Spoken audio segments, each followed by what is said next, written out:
Boker Tov Lekulam. On commence une shiur de cours sur Ahavat Israël. Ahavat Israël, c'est la base, l'amour d'Israël et l'imoutzrut. L'imoutzrut, c'est quoi? Enseigner du mérite d'Israël. Prenez Makor. Makor s'extrait du chapitre Yutet 19 du Sefer Vayikra. C'est la paracha de Kedoshim qui dit Vaidaber Hashem el Moshe lemor. Hashem dit à Moshe en disant Daber el kol adat ben Israël. Daber parle el kol adat ben Israël à toute l'assemblée d'Israël. Ve'amarta alehem, et tu leur diras Kedoshim tiyu. Kedoshim tiyu, ça veut dire saint, tiyu vous serez. Ki kadosh ani Hashem Elokechem. Parce que kadosh, parce que saint, ani Hashem, je suis l'Éternel, Elohechem, votre Dieu.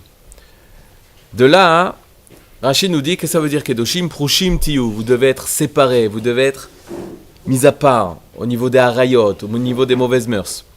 Mais ici, on nous donne un principe très simple. Kedoshim tiyu ki kadosh ani Hashem Elokechem.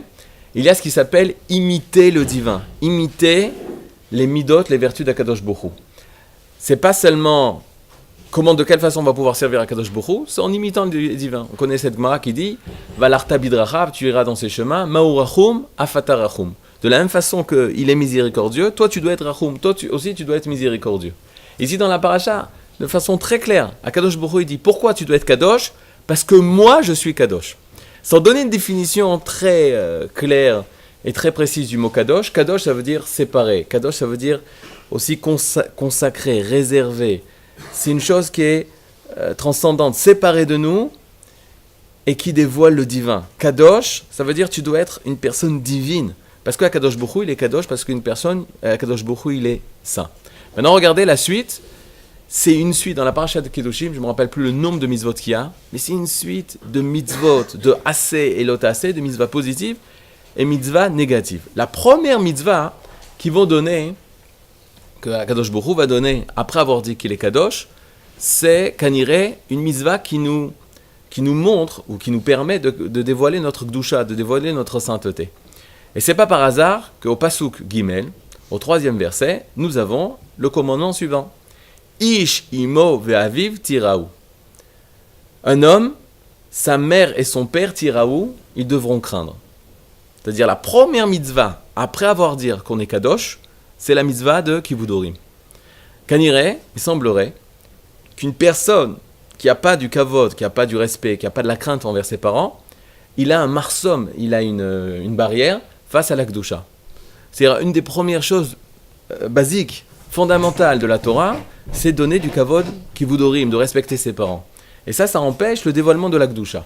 Ça, c'est au niveau des relations. Mais dans le même verset, Ve'et shabbatotai tishmoru ani Hashem Elokechem. Mes Shabbat, tu dois les préserver, vous devrez les préserver, vous devrez les garder, vous devrez les observer. Ani Hashem Elokechem, je suis l'Éternel ton Dieu. Donc dans le premier verset, on t'a donné deux notions, deux dimensions. Une par rapport aux personnes, tes parents. Respect des parents, ça va exprimer la Gdusha, ça va être un acte de Gdusha. Tu vas dévoiler la Gdusha qui est en toi si tu as un respect des parents. Et au niveau du temps, dans les jours, dans la semaine, lorsque tu vas respecter le Shabbat, tu vas dévoiler la Gdusha qui est en toi. Tu vas rencontrer la Gdusha dans le temps, Shabbat Kodesh. Il y a une suite de mitzvot qu'on ne va pas voir. Mais dans cette même paracha, on va parler de la mitzvah de Ahava, la mitzvah de amour. Pourquoi? Parce que Ahava, ça aussi, c'est une des bases essentielles pour dévoiler la Gdusha du peuple d'Israël. Maintenant, faites très attention. Zénachon, que toutes les mitzvot, elles viennent nous aider à dévoiler notre Gdusha. Mais c'est sûr qu'il y a des mitzvot importants, des mitzvot moins importantes. Des mitzvot qui sont des yesod, qui sont des bases de la Torah, comme Kivudorim, Shabbat, Ahavat Israël, Tzitzit, Tefillin, toutes ces choses-là, il y a des choses qui sont des mitzvot de base. Et toutes les autres, c'est aussi des mitzvot de la Torah. Bon, c'est très important de les réaliser, mais elles viennent en deuxième plan. Alors regardez au pasuk Tetzain. Pasuk Tetzain, l'oteler rachil ba'amecha.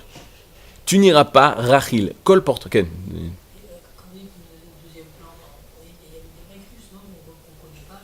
On connaît pas les raisons, on connaît pas le salaire. Donc tu dois te comporter comme mitzvah kala kebachamura. Mais tu vois quand on te dit le mot kala, des mitzvahs faciles comme mitzvahs difficiles. Mais on sait qu'il y a des mitzvot qui sont shkulot, des mitzvot qui correspondent, qui sont équivalents à toutes les mitzvot. C'est de ces mitzvot que je parle. Mitzvot par exemple, le Shabbat. La mitzvah de Shabbat, c'est Shakul Kenegat, comme c'est équivalent à toutes les mitzvot. On voit des mitzvot qui sont mis en avant. Par exemple, c'est pas par hasard que dans la Seret Adibrot, dans les 10 paroles, il y a certains commandements qui ne sont pas marqués. Rav Saadia Gaon, il va dire, tout est compris dans les Seret Adibrot. Tout est compris dans les commandements des 10 paroles. Parce qu'on dirait qu'il y a des mitzvot qui sont collés, des mitzvot qui englobent d'autres mitzvot. Là, on ne va pas donner des tiyunim, ils disent, ça c'est plus important. Fais ça, ça c'est moins important. Chas v'shalom, c'est sûr. Mais c'est sûr qu'il y a des niveaux. Kivudorim, c'est mis en premier plan. Shabbat, c'est mis en premier plan. C'est-à-dire, par exemple, une personne qui ne va pas faire Shabbat, il ne va pas dire, moi je suis Oved Hashem, mais je ne fais pas Shabbat. Shabbat, ça fait partie des Yesodot. Les Tfilin, ça fait partie des Yesodot. Pessah, ça fait partie des Yesodot. D'où est-ce qu'on sait ça aussi, Daniel? Des punitions.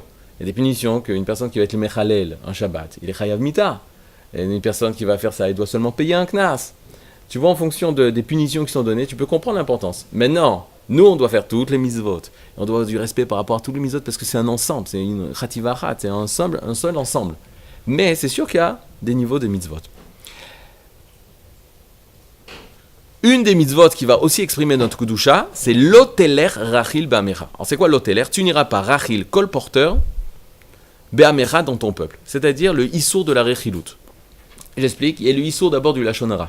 L'histoire de la Shonara, le Chafetz Chaim, Akadosh Baruch Hu nous a envoyé une âme spéciale il y a plus de 100 ans, l'âme du Chafetz Chaim. L'âme du Chafetz Chaim, c'était une âme qui était venue pour réparer la faute du second temple. C'est quoi la faute du second temple? À l'époque du second temple, il y avait ce qui s'appelait la sinat rinam, la haine gratuite. Maintenant, Akadosh Baruch Hu, il envoie les âmes des tzadikim pour pouvoir nous aider à nous élever au niveau spirituel qu'on doit atteindre en fonction des temps. Il était arrivé le temps de retourner en Eretz Israël, il était arrivé le temps de reconstruire le peuple d'Israël sur sa terre, et la raison pour laquelle on a dû quitter notre terre, c'est parce qu'on avait fauté. La faute qui était au second temple, qui est en fait la suite de ce qui s'est passé au premier temple, mais ce qui va être vu de manière claire au second temple, c'est la faute de la haine gratuite, sinat rinam. À l'époque du second temple, le peuple était totalement divisé. Il y avait au niveau religieux plein de secteurs, de sections. Les gens, ils se séparaient, ils saillissaient, même si les personnes étudiaient la Torah, ils n'avaient pas, étant donné qu'ils n'avaient pas la même façon de penser, ils les mettaient de côté. C'est là où il a eu la naissance de plein de sectes qui sont sorties du peuple d'Israël. C'était une époque où il y avait une haine. Les Juifs se faisaient la guerre entre eux. On disait, Fabio Joseph explique dans son livre d'histoire, que le matin, le peuple d'Israël faisait la guerre, la journée, le peuple d'Israël faisait la guerre contre les Romains, et la nuit, les Juifs s'entretuaient entre eux. Mamash. C'est-à-dire au niveau, il y avait une guerre fratricide. Et à cause de ça, Kadosh Baruch Hu nous a fait partir d'Eretz Israël, et à cause de ça, il nous a laissé 2000 ans en exil. Certains ont voulu expliquer la chose suivante, Ramim. Ils ont dit, regardez, le premier temple il a été détruit à cause de Gilou Yarayot, les mauvaises mœurs. Avodah Zara, l'idolâtrie. Ve Shvichut Damim, le meurtre. Ces trois fautes, pour pouvoir les réparer, Akadosh Baruch Hu nous a envoyés en exil. Combien de temps ça nous a pris pour réparer ces trois fautes? Shivim Shana, 70 ans. Au bout de 70 ans, on retourne en Eretz Israël et on reconstruit le second temple. D'accord, pas tout le monde est revenu. Mais Akadosh Baruch Hu avait accepté le pardon du Ham Israël et la Teshuvah du peuple d'Israël. On s'était totalement nettoyé de Avodah Zara, Shvichut Damim et Gilou Yarayot. Par contre, lorsqu'on part et Akadosh Baruch Hu va entraîner l'exil du second temple, c'est à cause d'une seule faute, Sinat Rinam, la haine gratuite. Combien de temps ça nous a pris pour réparer la haine gratuite? 100 ans? Non. 200 ans? Non. 500 ans? Non. 1000 ans? Non. 1800 ans. Ça fait 1800 ans, on a dû travailler en galoute, en exil, pour pouvoir réparer la haine gratuite. Si on revient en Eretz Israël, alors cela veut dire qu'on a réparé la haine gratuite et qu'on a l'amour gratuit. Maintenant, pourquoi aujourd'hui on ne le sent pas? Parce qu'on va étudier qu'il y a plusieurs niveaux d'amour. Mais il est clair que si Akadosh Baruch Hu aujourd'hui nous a permis de retourner en Eretz Israël, c'est-à-dire qu'on a réparé une grande partie de la haine gratuite. Et le but du cours, c'est aussi de voir où se trouve cette haine gratuite, cet amour gratuit, où se trouve cet avat rinam, cet amour gratuit à l'intérieur du peuple d'Israël. En tout cas, on voit que Ahava, l'amour d'Israël, c'est le yesod, c'est la pierre fondamentale qui va nous permettre de nous reconstruire de l'exil de 2000 ans. Et Kanirek, c'est la chose la plus importante pour pouvoir arriver à construire le Beth Amikdash et ramener la Shrina sur la terre. On a le Issour, et c'est ce que le Chafetz Chaim va nous enseigner, le Issour du Lashon Hara.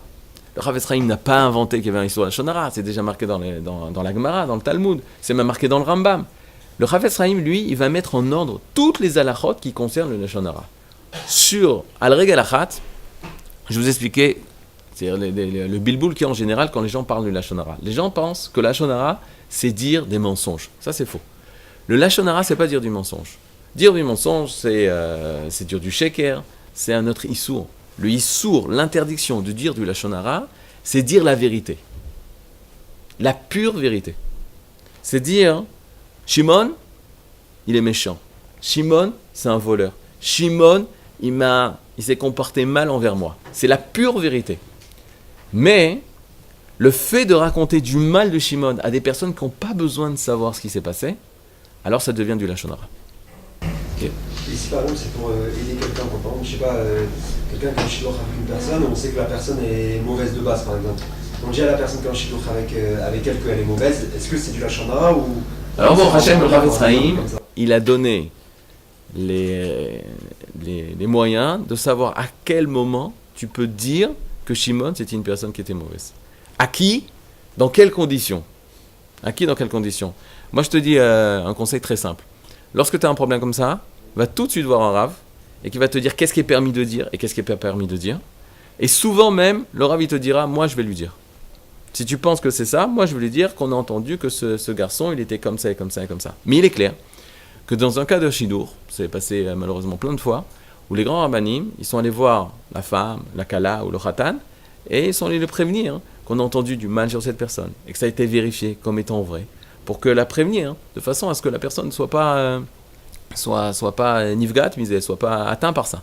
Alors là, ça ne s'appelle pas du Lachon Hara, parce qu'à partir du moment où c'est utile et c'est quelque chose de bien, alors pour pouvoir aider une personne, ça sera permis, parce que ce ne sera pas de dire du mal pour rien. Mais on parle du Lachon Hara, c'est juste de dire du mal pour Shimon, pour que tout le monde haïsse Shimon et le mène hors de la communauté. Alors que c'est vrai, mais ils n'ont pas besoin de savoir ce qu'il t'a fait et ce qu'il t'a dit. Ben, c'est là.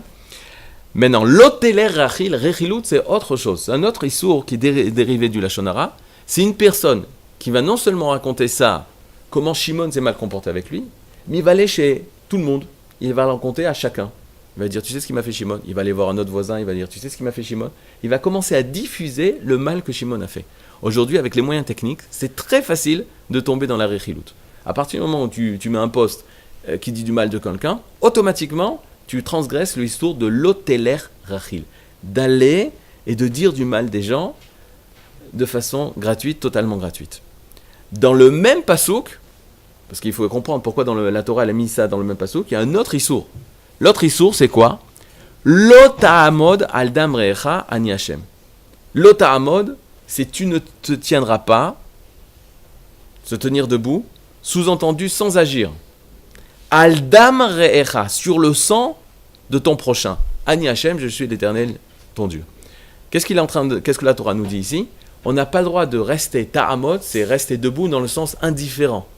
Lorsque le sang de ton prochain coule. On comprend le sens direct. C'est quoi? Pourquoi on a mis l'oteler rachil be'amecha? Pourquoi tu n'as pas le droit d'aller colporter du mal de quelqu'un? Et la Torah continue et dit, ne reste pas indifférent lorsque le sang de ton prochain est versé. C'est-à-dire, qu'est-ce qu'il est en train de nous dire? Ne reçois pas la Lachon Hara. N'accepte pas ce qu'on est en train de dire du mal de ton prochain. Et là, on peut apprendre une chose très simple par rapport au ilchot de la Lachon Hara ou ilchot de la rechilou, du colportage, c'est que lorsqu'une personne vient et te dit du mal, la première des choses, c'est quoi? C'est ne pas l'écouter. Quand tu sens ou t'entends qu'il va dire quelque chose de mal, tu ne vas pas l'écouter. Une fois, il y avait à Merkaz Harav un Havrer. Cette histoire, je l'ai entendu du Rav Shlomo Aviner. Il y avait un Havrer qui était à Merkaz Harav. Et il était en train de manger au Chada Ochel, au réfectoire à Merkaz Harav, à la grande yeshiva de Merkaz Harav. Et à un moment donné, il y a quelqu'un qui commence à dire du mal. Il raconte à cette personne, à ce jeune Havrer, il est en train de dire, tu sais, Shimon, il m'a fait ci, il m'a fait ça. Au même moment où il a commencé à lui dire à ce jeune Havrer, tu sais, Shimon, il m'a fait ci, il m'a fait ça, il s'est levé, ce jeune Havrer, ce jeune étudiant, ce jeune marié, et il a commencé à dire, Lachon Hara! Il est parti en cours.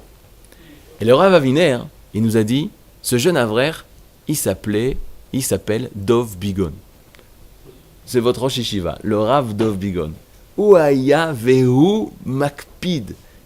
Sur toute ilchot Lachon Hara. Vehulo mesugal, il est incapable d'entendre, de dire du mal d'une personne. Même si c'est vrai, ani lo rotze lishma, je ne peux pas entendre ça. Et c'est pour ça que la Gemara nous dit que pourquoi on a on a des trous dans les oreilles, un doigt plus fin que les autres, pour pouvoir se boucher les oreilles quand il faut se boucher les oreilles.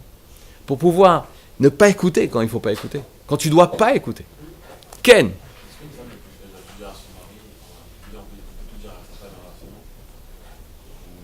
Bêtard, tu n'as pas le droit de dire des choses que... Tout ce qui est interdit de dire à son prochain, ça inclut sa femme. Ça inclut sa femme. Maintenant, faites très attention. Quand vous allez étudier le Chot Lashon Hara, le Rav Zvi Yehuda Kook, il disait obligation d'étudier Ilchot Lashon Hara avant Mincha. Il y avait un Seder à Merkaz Harav, et ici aussi on réalise ça. Un quart d'heure avant Mincha, Ilchot Lashon Hara. Lorsque le Rav Chaim a écrit son livre, c'est très connu, une personne est allée voir le Rav Chaim, il lui dit « À cause de toi, on ne peut plus parler. » Vous savez, on dit Ilchot Lashon Hara, c'est on ne peut plus parler, on ne peut plus rien dire. Le Rav Chaim lui a répondu, il lui disait « Non, tant que je n'avais pas écrit mon livre, tu n'avais pas le droit de parler. Parce que ça fait que de Raïta les Khumra. Quand tu as un doute au niveau de la Torah, tu dois l'achmir, ça sourd de faire, parce que tu as un doute, peut-être tu vas transgresser, donc il faut t'abstraindre. À ce moment-là, tu n'avais pas le droit de parler. Maintenant que j'ai écrit tout ce qui est permis de dire, alors maintenant tu peux commencer à parler. Une personne qui n'est pas mitmatse, une personne qui n'arrive pas qui n'est pas habituée, il rote la shonara, Baruch Hashem, il peut parler, et très rapidement arriver et à tomber ça. Un tzaddik, un talmid racham, on voit par rapport à son dibour. Regardez nos grands tzaddikim. C'est vrai qu'ils parlent toute la journée, etc. Non, ils sont Nitunim Badin, ils ont shtika, le corps de la shtika, de se taire, de pas trop parler. Ça, c'est la force qui fait qu'une personne, elle garde ahava. L'amour passe par rapport aux autres, par rapport à son prochain, par rapport que du bien, que le tov. Mais tu viens te dire, mais Shimon, il est mauvais, il faut que quelqu'un s'en occupe. Alors va dire à son Rav. Si tu as vu quelque chose de Shimon qui est mauvais, il faut prévenir son Rav. Et son Rav, il saura quoi faire pour pouvoir aider Shimon à sortir de là. Mais tout est dans un but de faire du bien à Shimon. Et pas le descendre, et pas le sortir, et pas le mettre hors de la communauté. Malheureusement, on vient d'une culture où c'est totalement l'inverse. Plus on rigole sur les gens, plus on se moque, plus on vanne, plus on truc, plus on est accepté dans la société. Ah, lui il est fort, regarde comment il est, regarde comme il a vanné, regarde comment il lui a donné, regarde comment il lui a répondu. Tout ça, c'est la galoute. Il y a une personne qui criait toute la journée, ouais, Israël. Sauf toute la journée, il faisait la shonara. Je lui ai dit une fois, t'es encore en pleine galoute. Galoute, c'est justement perdre la force de la parole. Une personne qui est dans la galoute, il ne connaît pas la puissance de la parole. Quand on est en Géoula, quand on revient dans Eretz Israël, quand on revient dans la liberté, on retrouve la force de la parole qu'on avait perdue durant toute la galoute. Okay? Quelqu'un qui a des parents qui fait du Lashon Hara, il privilégie Il faut parler avec eux de façon... Pas leur dire. On n'a pas le droit de dire aux parents, Shum Davar. Ça aide ça. Les enfants, ils ont l'interdiction d'éduquer les parents. C'est pas leur rôle, ils sont enfants. Ils ont les parents qu'ils ont, c'est les meilleurs parents, on étudiera ça, c'est les meilleurs parents du monde pour eux. Ton rôle n'est pas du tout d'éduquer. C'est-à-dire, mais non, toi, quand tu vois que tu peux pas arrêter, et qu'ils parlent, etc., et que tu peux pas partir sinon c'est un truc, alors, dans une situation extrême, c'est une situation extrême ça, dans ta tête tu dis, Anilo Mekabel, j'accepte pas ce qu'il dit, j'accepte pas. Et c'est vrai que c'est très difficile, une situation extrême. Mais interdiction d'éduquer ses parents. Mais pourtant, on ne dit pas que le Shabbat, par exemple, quand on a des parents qui nous poussent à ne pas respecter le Shabbat... Non, c'est de ce passouk-là. Du passouk qu'on a vu tout à l'heure, Ishimo ve'avitiru ve'shabbatot shishmoru, quel rapport? Que le respect du parent, c'est jusqu'à la Torah. Mais qu'est-ce que tu dois faire? Ton père, il te dit, fais-moi une omelette Shabbat. Tu dis, papa, tu ne m'as pas enseigné? Par cavote, par rien, mais c'est extrême. Hein? Dans tout cas, il faut leur enseigner alors.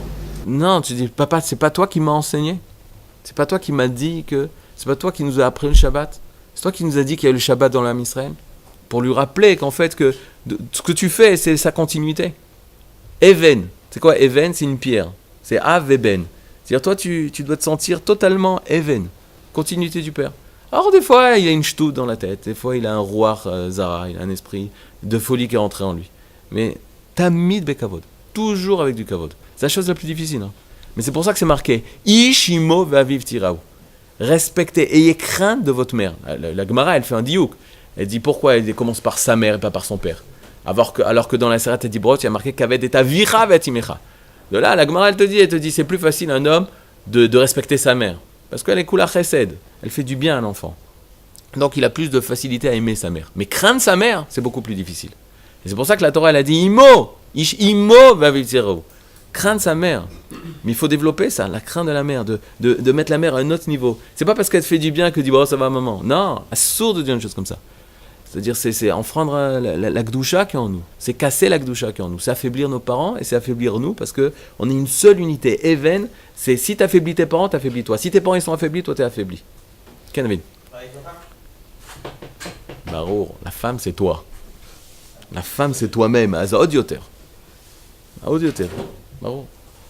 Ken Marc. Il y a des enfants, dans mon avis, des enfants qui vont ramener les parents à la Torah. Nachon. C'est-à-dire que si un enfant il apprend quelque chose de plus que ses Parce parents. que quand Malachi, il deviendra Malachi, qui est le dernier prophète qui annonce la Géoula, alors les parents, ils vont s'élever. Ils vont dire c'est mon fils. C'est mon fils. C'est-à-dire qu'un enfant qui a appris une halakha, il a le droit entre guillemets de dire à ses parents. De venir regarder, vous avez rien compris, je vais vous expliquer. Le Mahon Meir m'a expliqué que vous avez rien compris, vous étiez totalement à côté. Alors Birklal en France, assourd. C'est même pas assourd par démagogie. C'est pas assourd pour les... Non, kavod. Le rapport qu'il y a avec les parents, c'est pas un rapport rationnel. Je répète, le rapport qu'il y a avec les parents, c'est pas un rapport rationnel. Tu sais pourquoi ? Parce que ils n'ont pas fait une équation pour te donner la vie. Ils n'ont pas résolu une Gemara, une couchée entre Rashi et Tosfot, et hop, ça a donné Malachi. C'est pas un truc logique la naissance de Malachi. Le rapport qu'un enfant a avec ses parents, c'est un rapport de Chaim, de Havaya, d'existence. Ils t'ont donné la vie. Rien à voir avec le rationnel. Ils sont Elohim. Une fois, on m'avait raconté que le fils du Rav Zuckerman, il s'est... oui, Tratsef, ou je sais pas, il s'est montré Khatsouf, à son père. C'est-à-dire, le Rav Zuckerman, il dit Ani a Elohim shelcha. Vous entendez cette phrase Ani a Elohim shelcha. Pourquoi ? Parce que Umechaye, Ani natati lecha chaim. Je t'ai donné la vie. Nachon, ça vient d'Akadosh Baruch qui m'a donné la possibilité de donner la vie, mais je t'ai donné la vie. C'est comme je te donne un exemple. Tu vois, un type, il arrive, il commence à dire toi t'es nul, toi, et toi t'es mort de rire, et tu continues à le sourire. Toi, Malachi, tu vas voir, tu le truc. Et toi, tu le prends bien. On te dit, Malachi Makar Alecha.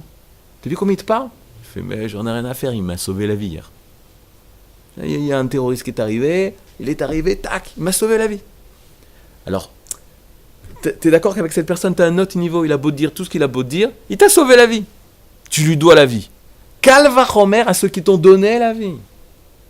À ceux qui t'ont fait. C'est passé par eux, que tu le veux, que tu le veux pas, c'est passé par eux. Et c'est comme ça qu'on explique notre Gdusha. Le premier rapport qu'on a avec Akadosh Baruch Hu, c'est grâce à nos parents. Emasuot à nous. C'est eux qui nous ont fait. C'est passé par nous. C'est pas par hasard. Tout est Be'ashgacha. Tout est selon la providence divine. Tout est calculé. Toi. Ils t'ont fait. C'est eux qui t'ont fait. Toi, t'es la conclusion de.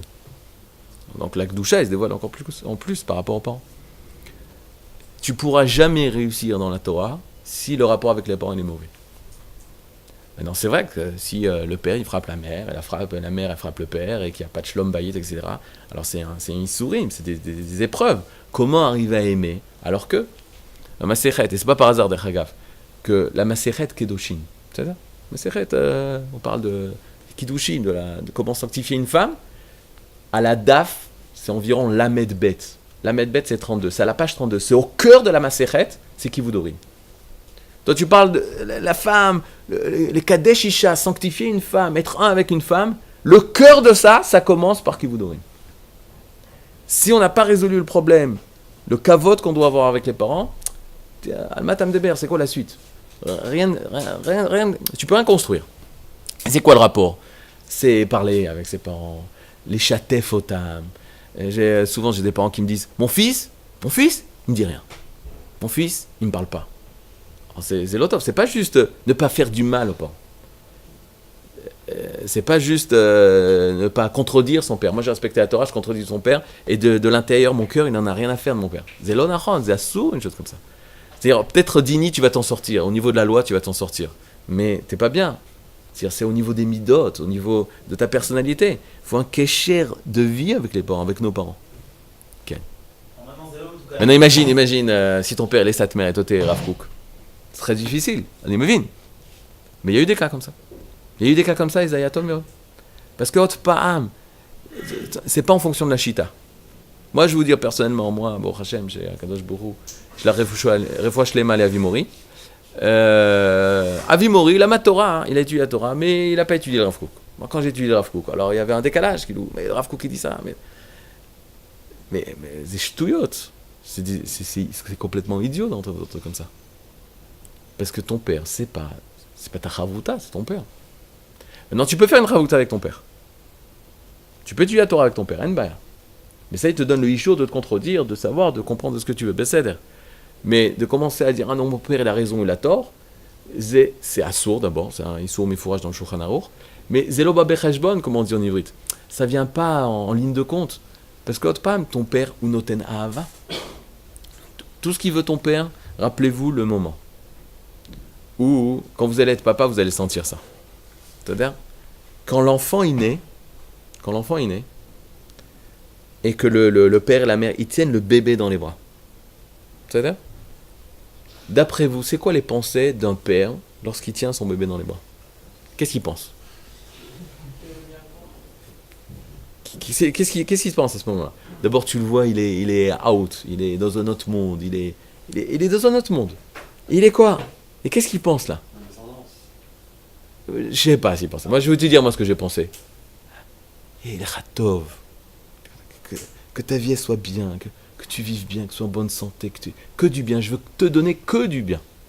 Maintenant, ani chotem lachem. Je vous signe que tout ce que votre père il vous a dit, tout ce qu'il vous a fait, c'était la continuité de ça. Alors d'accord, il ne sait pas le dire, il a mal dit, il ne sait pas s'exprimer. Mais le tort, l'intériorité de ce qu'il vous a dit, c'est que pour ça. C'est que pour votre bien. Maintenant, nous, vous savez ce qu'on a dans la tête? Ah, ça y est. Il va commencer à me reparler, à me saouler. Oui, papa? Oui? Qu'aveu de ta vie, je dois respecter mon père. Ouais, je dois respecter la lara. Là, parce que si en plus, en ce moment, il me saoule, il me prend la tête, mais en plus, il va m'enlever mon olamaba, ça, je suis pas d'accord. Le olamaba, je vais l'avoir. Qu'aveu de ta vie, oui, papa. Oui, bien sûr, papa. Oui, mon papa. Merci, papa. Qu'est-ce qu'il y a dans la tête? Tu l'écoutes jamais, ton père. Pourquoi? Parce que tout le temps, il me dit la même chose, il me critique, il m'aime pas. T'as vu, il critique la façon comment je m'habille, comment je parle, mes copains, mes amis, le fait que je parle pas, le fait que je truc. Et ta voix, elle t'empêche d'écouter ce qu'il est en train de dire. Entraînez-vous, même avec les copains, de cette voix-là qui juge tout le temps qu'est-ce qu'il est en train de dire, pourquoi il me dit ça, pourquoi il me parle comme ça. On n'écoute pas les personnes. Si on écoutait vraiment les personnes, on entendrait en tout cas de nos parents, c'est sûr, tout l'amour qu'ils ont. T'habiller comme ça, ils veulent te dire je t'aime, et parce que je t'aime, habille-toi comme ça. Moi je le vis parce que dans le côté du père, que tout ce qu'on dit à nos enfants, c'est pas comment je vais pouvoir lui pourrir la vie. C'est comment, mais il fait froid, mais habille-toi, mets un pull. Et nos enfants, non, je fais ce que je veux. Quand je dis habille-toi, c'est que ahava, c'est que de l'amour, c'est que pour son bien. Mais on a oublié. Rappelez-vous, quand vous êtes nés, votre père et votre mère se sont dit kulo ahava, que tu sois bien, que la vie bien, que tu reçoives que du bien, que toute ta vie elle soit bien. Ah ouais, mais pourquoi il m'a dit ça alors? Pourquoi il me fait ça alors? Ok, c'est vrai. Il n'a pas étudié. Il n'a pas étudié, il ne s'est pas donné l'amour, il ne s'est pas exprimé, il n'a pas trouvé peut-être de ses parents, de sa vie, l'odeur. Il ne s'est pas exprimé. Mais Zohava, c'est de l'amour. Ken. Si le père ou la mère veulent qu'on mette un pull, parce qu'il fait froid dehors, mais qu'on n'a pas envie de mettre de pull, est-ce que c'est pas plus qu'à votre de dire non, parce que je suis grand, j'ai grandi, quoi, je suis plus l'enfant dont mon truc? Regarde, une fois, je vais t'expliquer. Une fois, on m'a fait un test. Pas moi, c'était... On a pris un élève. Je le fais pas parce que c'est mévaillage, ça fait honte à l'élève. Alors, on a pris un élève dans une salle et ils lui ont dit regarde, maintenant tout ce que je dis, tu fais l'inverse. Tout ce que je dis, imaginez le truc et vous allez tout de suite comprendre. Tout ce que je dis, tu fais l'inverse. Et il lui dit lève-toi, il reste assis. Reste assis, il se lève. Lève-toi, il se met assis. Reste assis, il se lève. Lève-toi. Reste assis. Lève-toi. Reste assis. Qui c'est qui commande qui? Le mec qui parle. La personne qui parle, elle commande. Mais lui, il fait l'inverse. Donc il croit que je suis libre. Je suis là, j'existe. Non, mais il commande. Une fois, on a fait ça, en tant que parent. On a dit à Ethan, 4 ans, 3 ans, ne va pas dormir. Il était 7 heures, il devait aller dormir. surtout ne va pas dormir. Ne va pas au lit. Surtout ne rentre pas dans ton lit. Qu'est-ce qu'il a dit? Il est allé dans son lit tout de suite. Il était dans le lit. Alors, quand tes parents t'éclatent de rire parce que tu dis, regarde ça, pour affirmer sa atzmaout, son indépendance, le fait qu'il décide, alors ça exprime par l'inverse, mais il n'a pas décidé, c'est son père qui a décidé pour lui. On l'a manipulé. On l'a manipulé. C'est comme il y a des élèves, là, on dit, pas de téléphone. Pas de téléphone? D'où qui c'est lui pour me dire qu'est-ce que je dois faire, moi? Exprès, je prends mon téléphone. On n'a pas à me dire qu'est-ce que je fais. Mais Adonis, t'as pas compris que tu choisis pas. À partir du moment où tu es en réaction par rapport à ce qu'on est en train de dire, on t'a manipulé. On t'a manipulé. Le choix, ça vient pas de là. Ça vient de beaucoup plus profond. Je sais qu'est-ce qui est tov pour moi, qu'est-ce qui est bien pour moi. Quand on est un enfant, on doit passer par là. Mais t'es plus un enfant. Ton père il te dit, mets un pull. 30 degrés dehors, mais bêtard. Quel pull, quelle couleur tu veux, papa? Jaune, bleu, rouge, quelle couleur? Le pull que tu veux, je mets. Maintenant, quand il n'est pas là et tu ne vois pas, tu l'enlèves le pull. C'est ça, non. Il s'est levé à 3h du matin pour donner à manger. Tu ne peux pas lui faire une tova, de lui faire plaisir en mettant ton pull et sortir à 30 degrés avec ton pull. Makara, à 3h du matin, il n'a pas dormi pour donner à manger.